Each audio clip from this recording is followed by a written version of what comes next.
University کی parking میں مہنگی گاڑی کی آواز گونجتی ہے. سب کی نظریں خود بخود اس سمت اٹھتی ہیں جہاں زاران آفندی اپنے سن گلاسز آنکھوں پر ٹکائے گاڑی سے اتر رہا ہوتا ہے. سفید قمیض، نیوی بلیو جینز اور ایک خاص اہتمام جس سے وہ سب میں الگ نظر آتا ہے. وہ آہستہ آہستہ کیمپس کی طرف بڑھتا ہے، جیسے ہر قدم پر زمین کو اپنی موجودگی کا احساس دلا رہا ہو. یار یہ زاران ہے نا؟ ایک لڑکا اپنے دوست سے کہتا ہے. ہاں بھائی وہی جس کا باپ سہیل آفندی ہے، آفندی انڈسٹریز والا. دوسرا فوراً جواب دیتا ہے. دولت ہے پر غرور نہیں. عجیب بندہ ہے، نہ کسی سے بلا وجہ بات کرتا ہے نہ فضول ہنسی مذاق. زاران جب کیفیٹیریا کے قریب پہنچا تو اس کے گروپ کے باقی ممبرز اس کا انتظار کر رہے ہوتے ہیں. ان سب کی آنکھوں میں خاص قسم کی چمک ہے جو زاران کے لیے عزت کے ساتھ ساتھ فخر کی بھی ہے. لیڈر آ گیا، ایک لڑکی زور سے بولتی ہے. تاخیر کیوں ہوئی آج؟ احد نے پوچھا. زاران ہلکا سا مسکراتا ہے. راستے میں ایک بزرگ کو روڈ کراس کرانا پڑا. انسانیت کا کورس کر رہا ہوں آج کل. سب ہنس پڑتے ہیں. احد نے چٹکی لی. یار تیرے جیسے امیر لوگ کہاں وقت نکالتے ہیں ان سب کے لیے؟ زاران نے سنجیدہ کہا. کسی کی مدد کرنے کے لیے امیر ہونا شرط نہیں، انسان ہونا شرط ہے. یونیورسٹی کے ہال میں لیکچر شروع ہونے والا تھا. زاران اپنے گروپ کے ساتھ کلاس میں داخل ہوتا ہے. سب کا دھیان چند لمحوں کے لیے بڑھ جاتا ہے. وہ کلاس میں بیٹھتا ہے سب سے آخر میں، لیکن ہر سوال کا پہلا جواب ہمیشہ اسی سے آتا ہے. لیکچرر نے سوال کیا. Who can explain the economic impact of industrial monopoly? زاران نے فوراً ہاتھ اٹھایا. Sir, in a monopolistic setup, the consumers suffer due to lack of choice, and the economy experiences artificial inflation due to price control. Excellent, Mr. Zaran. Once again, you saved the class from silence. سر نے تعریف کی. وقفے میں کچھ لڑکیاں زاران کو دیکھ کر بات کرنے لگی. کتنا ہینڈسم ہے نا، اور اسمارٹ بھی، پر ایسے دکھتا تک نہیں کسی کو. بڑا مغرور ہے. مغرور نہیں، مشکل ہے. دل میں اترنے کے لیے کوئی خاص ہونا چاہیے. زاران کی ان باتوں سے بے خبر نہیں تھا، پر اس کے چہرے پر ہمیشہ ایک ایسا سکون ہوتا تھا جیسے وہ دنیا کی آوازوں سے اوپر ہو چکا ہو. کیفے میں بیٹھے زاران کا دوست وقاص کہتا ہے. یار تو سپر ہیرو لگتا ہے. ایک بار بھی نہیں دیکھا کسی لڑکی سے فلرٹ کرتے ہوئے. آخر کوئی تو ہوگی جو تیرے دل میں ہو. زاران نے کافی کا کپ لبوں تک لے جا کر آہستہ سے کہا. دل کا دروازہ عام دستک کے لیے نہیں کھلتا وقاص، خاص بندے کی خاص چابی ہوتی ہے. تو پھر وہ خاص آئی نہیں ابھی تک؟ وقاص نے مسکراتے ہوئے پوچھا. زاران نے کھڑکی سے باہر دیکھتے ہوئے دھیرے سے جواب دیا. نہیں، اور شاید آئے گی بھی نہیں. اس کا گروپ بہترین ریزلٹس کی وجہ سے مشہور تھا، لیکن ان کی شرارتیں بھی کم نہ تھی. کسی دن کلاس کا پروجیکٹر غائب تو کسی دن ٹیچر کا کار پر پوسٹ اٹس کی بارش. مگر ایک حد کے اندر کبھی کوئی ایسی حرکت نہیں کرتے جو کسی کی عزت یا وقار متاثر کرے. شام کے وقت سب دوست یونیورسٹی کے بیک یارڈ میں بیٹھے ہوتے ہیں. احد پوچھتا ہے. یار سنا ہے جونیئرز کی ریگنگ کرنے کی ہے کل، تیار ہو جا. ریگنگ ہونی چاہیے لیکن وہ جو ڈرائے نہیں، ہنسائے. زاران نے کہا. ہماری شرارت میں کسی کی تذلیل نہیں ہونی چاہیے. باس کا حکم سر آنکھوں پر. احد نے فوجی سیلیوٹ مارا. سب قہقہ لگا کر ہنس پڑے. رات کو ہاسٹل کی کھڑکی سے چاندنی جھانک رہی تھی اور زاران جو ہمیشہ سب کے درمیان مسکراتا تھا اس وقت تنہا بیٹھا آسمان کو دیکھ رہا تھا. دل میں عجیب سا خلا جسے وہ لفظوں میں ڈھال نہیں سکتا تھا. شاید میرے نصیب میں وہ خاص لمحہ بھی لکھا ہی نہیں گیا، وہ خود سے کہتا ہے. مگر جب آئے گا تو ساری کائنات بدل دے گا. اس کی آنکھیں آسمان پر ٹکی تھی جیسے کسی انجانی خواہش کی تلاش ہو. یونیورسٹی میں صبح کا وقت تھا اور کیمپس میں خاص چہل پہل تھی. ہر طرف رنگ برنگے کپڑوں میں سجے نئے چہرے دکھائی دے رہے تھے. پرانی کلاسز کے طلبہ بھی آج جلدی پہنچے تھے، خاص طور پر وہ گروپس جو ہر سال جونیئرز کو خوش آمدید کہنے کے لیے مخصوص انداز رکھتے تھے. زاران افندی اپنے مخصوص انداز میں یونیورسٹی میں داخل ہوا. چہرے پر وہی پرسکون مسکراہٹ، ہاتھ میں موبائل، نظر سامنے مگر دھیان اپنے خیالات میں. احد اور وقاص اس کے ساتھ تھے. آج ان کا مقصد کلاسز لینا نہیں بلکہ نئے آنے والوں کو یادگار خوش آمدید کہنا تھا. یار آج تو شکار کا دن ہے، وقاص ہنستے ہوئے بولا. اتنے فریش فیسز آ رہے ہیں جیسے کسی فیشن شو کی لانچنگ ہو رہی ہو. احد نے قہقہ لگایا. سنا ہے پچھلے سال ہماری ریگنگ کی ویڈیو وائرل ہو گئی تھی، اس سال کچھ نیا ہونا چاہیے. زاران نے ایک کونے میں کھڑے گٹار بجانے والے لڑکے کی طرف اشارہ کیا۔ اسے کہو کہ آج گانا گائے بغیر نہیں جائے گا، لیکن خیال رہے مذاق اڑانا نہ بنے۔ اسی دوران گیٹ کے باہر قریب ایک لڑکی ہمنا ہلکے نیلے لباس میں دوپٹہ سر پر نظر نیچے رکھے قدم رکھتی ہے۔ اس کے ہاتھ میں داخلہ فارم اور فائلز ہوتی ہیں جنہیں وہ دوبارہ درست کرنے کی کوشش کر رہی ہوتی ہے۔ ریگنگ ہو رہی ہے، اندر نہ جانا ابھی۔ گیٹ پر کھڑے کسی لڑکے نے وارننگ دی تو ہمنا کے قدم رک گئے۔ وہ ادھر ادھر دیکھتی ہے اور سامنے دیوار کے ساتھ ایک خالی جگہ دیکھ کر وہاں دبک جاتی ہے۔ وہ بار بار سامنے آتے جاتے طلبہ کو دیکھتی ہے پر ہمت نہیں پڑتی کہ اندر جائے۔ اسی وقت زاران سامنے آتا، اس کی نظر ہمنا پر پڑتی ہے، مگر وہ سمجھتا ہے کہ شاید کوئی جونیئر کسی سینئر سے بچنے کی کوشش میں ہے۔ وہ تھوڑا رک کر اس طرف آتا ہے۔ ہمنا گھبرا کر کہتی ہے، سوری، پلیز آپ بھی سینئر ہیں؟ میں نے سنا ہے آپ لوگ ریگنگ کرتے ہیں، پلیز تھوڑا ٹائم دے دیں، جب بھیڑ چھٹے گی تب جاؤں گی اندر۔ زاران کچھ لمحے خاموش کھڑا رہا، پھر سر ہلایا۔ اچھا آئیڈیا ہے، میں بھی ادھر ہی رک جاتا ہوں۔ ہمنا نے چونک کر اسے دیکھا۔ آپ بھی جونیئر ہیں؟ زاران نے ہنستے ہوئے کہا، تمہیں لگتا ہے؟ پتہ نہیں، اندازہ لگا رہی تھی۔ خیر، اگر سینئر ہوتے تو اب تک ریگنگ شروع ہو چکی ہوتی میری، وہ معصومیت سے بولی۔ زاران کو بے ساختہ ہنسی آ گئی۔ ویسے اگر ریگنگ ہونی ہوتی تو تم اب تک گانا گا چکی ہوتی، یا کم از کم بکرے کی آواز ضرور نکال رہی ہوتی۔ ہمنا کا منہ کھل گیا۔ او نو، وہ سب واقعی کرواتے ہیں آپ لوگ؟ نہیں، سب نہیں، پر کچھ لوگ حد کراس کر جاتے ہیں، اس لیے احتیاط اچھی ہے، زاران نے سنجیدگی سے کہا۔ تبھی آہت کی آواز آئی، زاران کہاں رہ گیا بھائی؟ ایک لڑکا ڈھونڈ رہے ہیں جو بھاگ گیا ہے۔ زاران نے پلٹ کر دیکھا، پھر ہمنا کی طرف مڑا۔ چلو اب تمہاری جگہ تبدیل کرنی پڑے گی۔ اوکے، شکریہ، ہمنا بولی، اور جیسے ہی زاران پلٹا اس نے پوچھا، آپ کا نام کیا ہے؟ زاران نے تھوڑا رک کر کہا، نام رکھنا ضروری ہے کیا؟ پہلی مدد پر کریڈٹ تو بنتا ہے نا، ہمنا مسکرا کر بولی۔ زاران جاتے جاتے کہا، اگر ہماری ملاقات دوبارہ ہوئی تو بتا دوں گا۔ ہمنا کے چہرے پر ایک بے ساختہ مسکراہٹ ابھری۔ اس نے دوبارہ دوپٹہ ٹھیک کیا اور سر جھکا کر اندر داخل ہو گئی۔ دوسری طرف کیفے میں بیٹھے احد اور وقاص نے زاران سے پوچھا، کیا ہوا؟ وہ کون تھی؟ پتہ نہیں، کوئی نئی تھی، کافی بولڈ بھی اور معصوم بھی، زاران نے جواب دیا۔ وقاص نے مذاق کیا، کہیں دل تو نہیں دے بیٹھا؟ اتنی جلدی نہیں ہوتا یہ سب، زاران نے سنجیدگی سے کہا، لیکن کچھ چہرے دل میں چپک جاتے ہیں۔ دن کے باقی وقت میں یونیورسٹی میں ریگنگ کا شور رہا، کچھ لڑکے گانا گا رہے تھے، کچھ کو عجیب ڈریس پہنایا گیا، مگر زاران کا گروپ ہمیشہ ایک حد میں رہتا، وہ کسی کو شرمندہ نہیں ہونے دیتے تھے۔ اگلے دن جب لیکچرر کا باقاعدہ آغاز ہوا تو ہمنا کلاس میں خاموش بیٹھ کر نوٹس لینے میں مصروف تھی۔ نئی جگہ، نئے چہرے، پرانا ماحول، سب کچھ نیا تھا، مگر اس نئے پن میں ایک اجنبیت بھی تھی جو صرف وقت کے ساتھ ساتھ مٹتی تھی۔ باقی لڑکیاں ایک دوسرے سے گھلنے ملنے لگی تھیں، مگر ہمنا کا دھیان کلاس میں نوٹس پر تھا۔ نام کیا ہے اس کا؟ وقاص نے کیفے میں بیٹھے بیٹھے پوچھا۔ زاران نے شیشے سے باہر لان میں بیٹھی ہمنا کو دیکھتے ہوئے کہا، ابھی تک پتہ نہیں چلا، لیکن پتہ چلے گا۔ وقاص نے آنکھ دبائی۔ اس دن والی لڑکی جو خود تمہیں ریگنگ سے بچنے کا مشورہ دے رہی تھی؟ زاران ہنسی، اس کی معصومیت عجیب تھی، جیسے خود کو بے خبر بھی ظاہر کر رہی ہو اور سمجھدار بھی ہو۔ اسی شام زاران کا ایک دوست آفتاب، جو اسٹوڈنٹ آفس میں کام کرتا تھا، اس کے ساتھ کیفے میں بیٹھا ہوا تھا۔ یار ایک کام ہے تم سے، زاران نے آہستہ سے کہا۔ بس نام بتا، کام ہو گیا سمجھ، آفتاب نے جواب دیا۔ کلاس اکنامکس سیکشن بھی، نئے سیشن کی لسٹ سے ایک لڑکی کا پروفائل نکالنا ہے۔ نام شاید ہمنا ہے، زاران نے مختصر بتایا۔ اگلے دن آفتاب اس کے ہاتھ میں فائل تھما گیا۔ یہ ہے وہ ہمنا افتخار، باپ کالج میں پروفیسر، لوئر مڈل کلاس، پڑھائی میں ٹھیک ٹھاک ہے مگر ہائی پرفارمنس میں نہیں، ہاسٹل میں نہیں، ڈیلی کمر ہے۔ زاران نے فائل بند کر کے بیگ میں رکھ دی۔ اس دن کے بعد زاران کے غیر محسوس مدد کا سلسلہ شروع ہو گیا۔ جب ہمنا کلاس کے ختم ہوتی تو اسے اپنی ڈیسک پر نئی کتاب، نوٹس یا پچھلی کلاس کا خلاصہ مل جاتا۔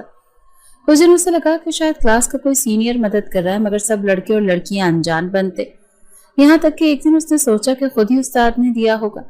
اکثر جب وہ لائبریری میں کوئی کتاب تلاش کر رہی ہوتی تو کتاب پہلے سے اس کی میز پر موجود ہوتی۔ ایک دن وہ لائبریرین سے پوچھ بیٹھی، کیا یہ آپ نے رکھوائی تھی؟ نہیں بیٹا، کوئی اور رکھ کر گیا ہے شاید، لائبریرین نے جواب دیا۔ زاران خود کبھی سامنے نہیں آیا، مگر وہ جانتا تھا کہ ہمنا کن سبجیکٹس میں کمزور ہے، کون سی اسائنمنٹس اس کے لیے مشکل ہیں اور کب اسے کون سا مواد چاہیے ہوتا ہے۔ وقاص اور آہت کو جب یہ سب معلوم ہوا تو حیران رہ گئے، یار یہ تو تمہاری لو سٹوری لگ رہی ہے، پر تم سامنا کیوں نہیں کرتے؟ احد نے پوچھا۔ کیونکہ میں اسے متاثر نہیں کرنا چاہتا، میں بس اسے سہارا دینا چاہتا ہوں، دور سے، خاموشی سے۔ اور اگر کسی دن اسے تمہاری یہ مدد مشکوک لگ گئی تو؟ وقاص نے پوچھا۔ زہران نے سنجیدگی سے کہا، تب بھی میں کچھ نہیں کہوں گا، کیونکہ میں اس وقت تک کوئی دعویٰ نہیں کرنا چاہتا جب تک وہ خود کچھ محسوس نہ کرے۔ کلاس روم میں آج کا ماحول کچھ مختلف تھا۔ ٹیچر نے گروپ اسائنمنٹ دینے کا اعلان کیا اور تمام طلبہ جوش و خروش میں اپنی ٹیمیں بنانے لگے۔ ہمنا ہمیشہ کی طرح خاموش بیٹھی تھی، نہ کسی سے زیادہ گھلتی ملتی تھی اور نہ ہی کسی پر بھروسہ کرتی تھی۔ کچھ لڑکے اس موقع کو استعمال کرنا چاہتے تھے۔ ہمنا، تم میرے گروپ میں آ جاؤ، میں سب مینج کر لوں گا، فہد نے مسکرا کر کہا۔ وہ الجھ گئی، شکریہ، لیکن میں نے پہلے ہی ایک گروپ چن لیا ہے۔ حالانکہ اس نے کوئی گروپ منتخب نہیں کیا تھا، لیکن وہ ایسے کسی تعلق یا قربت سے بچنا چاہتی تھی جو زبردستی پیدا کیا جا رہا ہو۔ وقفے میں کیفے کے کونے میں بیٹھے چند لڑکے اس کا ذکر کر رہے تھے۔ یار، وہ نئی لڑکی ہے ہمنا، کچھ خاص لگتی ہے، سیدھی سادی ہے لیکن کچھ بات ہے اس میں، بلال نے کہا۔ مجھے تو لگتا ہے کسی کو پسند کرتی ہے، اکثر کسی اور ہی دنیا میں گم رہتی ہے، علی نے جواب دیا۔ کسی اور ہی دنیا؟ وہ دنیا جس میں زہران کی چھوٹی چھوٹی مددیں، چپ چاپ رکھا گیا نوٹ، وقت پر ملنے والے نوٹس اور اچانک کہیں سے کوئی ریکارڈنگ یا سلائیڈز دستیاب ہونا شامل تھا۔ وہ ہر بار دل میں یہی سمجھتی کہ یہ سب کوئی عام مدد نہیں، بلکہ اس لڑکے کی خاص توجہ ہے جو سامنے نہیں آتا مگر ہر لمحہ ساتھ ہوتا ہے۔ ایک دن جب کلاس کے بعد سب باہر جا رہے تھے تو ایک لڑکا نعمان اس کے ساتھ چلنے لگا۔ سنیں، آپ کو کوئی غلط نہ سمجھ لے، لیکن آپ واقعی خاص لگتی ہیں، میں چاہتا ہوں آپ سے دوستی ہو جائے۔ ہمنا نے تھوڑا فاصلہ اختیار کیا۔ معذرت، میں اس طرح کی باتوں میں نہیں پڑتی، پر دوستی غلط تو نہیں؟ نعمان نے زور دیا۔ نہیں، لیکن اگر مقصد صرف دوستی ہوتا تو انداز مختلف ہوتا۔ وہ یہ کہہ کر آگے بڑھ گئی۔ وہ خود بھی سمجھ نہیں پا رہی تھی کہ یہ مزاحمت کہاں سے آ رہی ہے۔ شاید اس کے دل میں کسی اور کے لیے جگہ بن چکی تھی، ایک ایسی جگہ جو ابھی تک خالی تھی مگر محفوظ ضرور تھی۔ اگلے دن کلاس میں ایک نیا پروجیکٹ دیا گیا، پریزنٹیشن تیار کرنی تھی۔ ہمنا کے لیے یہ مشکل تھا کیونکہ اسے پبلک سپیکنگ سے گھبراہٹ ہوتی تھی۔ جب وہ لائبریری میں بیٹھ کر مواد جمع کر رہی تھی تو اچانک ایک فائل اس کی میز پر رکھی گئی۔ اندر مکمل پریزنٹیشن کا خاکہ، متعلقہ پوائنٹس اور ممکنہ سوالات درج تھے۔ اس بار کوئی نوٹ نہیں تھا، صرف ایک چھوٹا سا ستارہ بنا ہوا تھا۔ اسی شام وہ دوست نائلہ سے بولی، تمہیں کبھی لگا ہے کہ کوئی تمہیں دور سے دیکھ رہا ہو؟ خاموشی سے لیکن دھیان سے۔ نائلہ نے ہنستے ہوئے کہا، لگتا ہے تمہیں کوئی ہینڈسم انونیمس پسند آ گیا ہے۔ شاید، ہمنا نے سنجیدگی سے کہا، لیکن میں اسے صرف محسوس کر سکتی ہوں، دیکھ نہیں سکتی۔ پریزنٹیشن کے دن وہ سب سے زیادہ تیار تھی۔ سب حیران تھے کہ ہمنا جیسی خاموش لڑکی اتنی مکمل تیاری کیسے کر سکتی ہے۔ ٹیچر نے تعریف کی، well done, you have improved a lot. Zahran cafe کی کھڑکی سے سب کچھ دیکھ رہا تھا۔ احد نے کہا، بھائی، آج تو تمہاری پرچھائی چمک رہی تھی۔ زہران نے سر ہلایا، بس وہ آگے بڑھ رہی ہے، یہی کافی ہے۔ وقاص نے چھیڑا، محبت ہے یا کوئی انویسٹمنٹ؟ محبت نہیں، مگر شاید محبت کی تمہید ہے۔ کچھ دن بعد یونیورسٹی کے فنکشن کے لیے ریہرسل ہو رہی تھی۔ ہمنا کو بھی کہا گیا کہ کسی گروپ میں شامل ہو جائے۔ نہیں، مجھے شوق نہیں، اس نے انکار کر دیا۔ ایک سینئر لڑکی نے پوچھا، کیوں، کوئی خاص وجہ؟ ہمنا نے دھیرے سے کہا، اگر کوئی دور سے آپ کا خیال رکھے تو باقی لوگ غیر ضروری لگنے لگتے ہیں۔ شام کو جب وہ باہر نکلی تو نوٹس کا ایک اور لفافہ دروازے کے ساتھ لگا ہوا تھا۔ اس بار نوٹ نہیں تھا، لیکن اس میں موجود مواد وہی تھا جس کی اسے اگلے دن ضرورت تھی۔ خاموشی کے اندر جو چاہت پل رہی تھی وہ اب اس کے دل میں جڑیں پکڑ رہی تھی۔ کوئی اعلان نہیں، کوئی وعدہ نہیں، بس ایک مسلسل موجودگی جو لفظوں کی محتاج نہ تھی۔ کیمپس میں آج مختلف سا سکوت تھا۔ وہ چہل پہل، وہ ہلکی سی بے ترتیب مصروفی جو ہر دن کی پہچان تھی، آج تھمی تھمی سی لگ رہی تھی۔ شاید کچھ چہروں کی غیر موجودگی نے ماحول کو بدلا تھا، شاید کسی کی مستقل موجودگی ختم ہو چکی تھی۔ زہران آفندی نے یونیورسٹی سے اپنی ڈگری مکمل کر لی تھی۔ فائنل رزلٹ کے بعد وہ یونیورسٹی چھوڑ چکا تھا، بغیر کوئی الوداعی پیغام دیے۔ نہ کسی تقریب میں دیکھا گیا، نہ ہی کسی تصویر میں، بس خاموشی سے گیا جیسے آیا تھا۔ ہمنا کی کلاسز ویسے ہی جاری تھی، لیکن اس نے جلدی محسوس کیا کہ کچھ چیزیں غائب ہو چکی ہیں۔ نوٹس وقت پر نہیں آ رہے تھے، اسائنمنٹ کی ہدایات کے ساتھ اب وہ ستارہ نشان والا خاکہ نہیں ہوتا تھا، اور سب سے بڑھ کر اس کا خاموش نگراں کہیں دکھائی نہیں دیتا تھا۔ ایک دن وہ لائبریری میں بیٹھی تھی اور بہت الجھن کے عالم میں کتابوں کی تلاش کر رہی تھی۔